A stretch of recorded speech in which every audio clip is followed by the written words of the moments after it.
Alright, so today I took a trade which ended up in a loss on GBPJPY, which I want to share to you guys as well on what I anticipated wrong.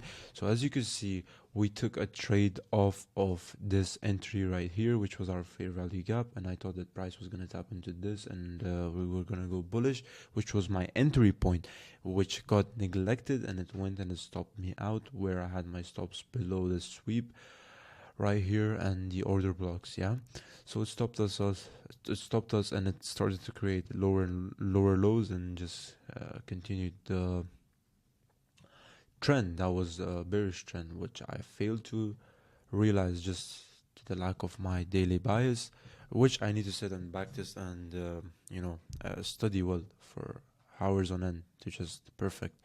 So I anticipated for us to go and attack the Asia buy side liquidity that we had.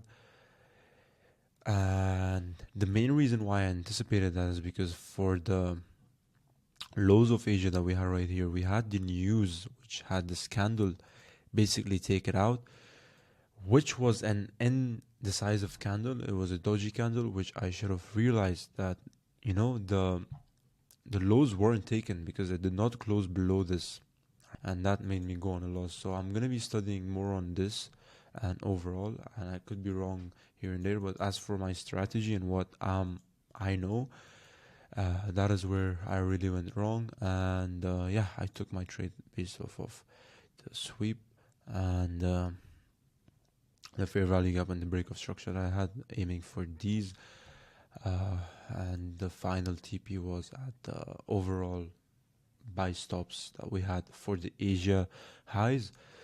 Anyways, so I need to sit down and analyze and actually backtest my overall strategy, because I've just realized that I'm going all over the place. My strategy is defined, and the strategy that I have is really all complicated.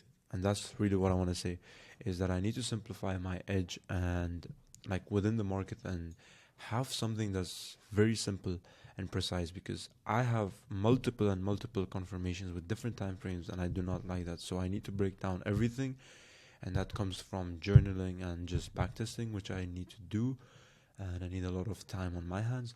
But on Euro USD we had potential trade that I missed, which was, again, like, I'm not gonna blame anything else. Like, everything just comes back down to us, and I need to backtest this as well. Of course, we didn't get it off of our liquidity sweep, but we had the trade confirmed to us by the higher time frame sweep of Asia, and then the market structure shift or the break of structure, and then a tap into the fair value gap, and then boom, we had the price rally.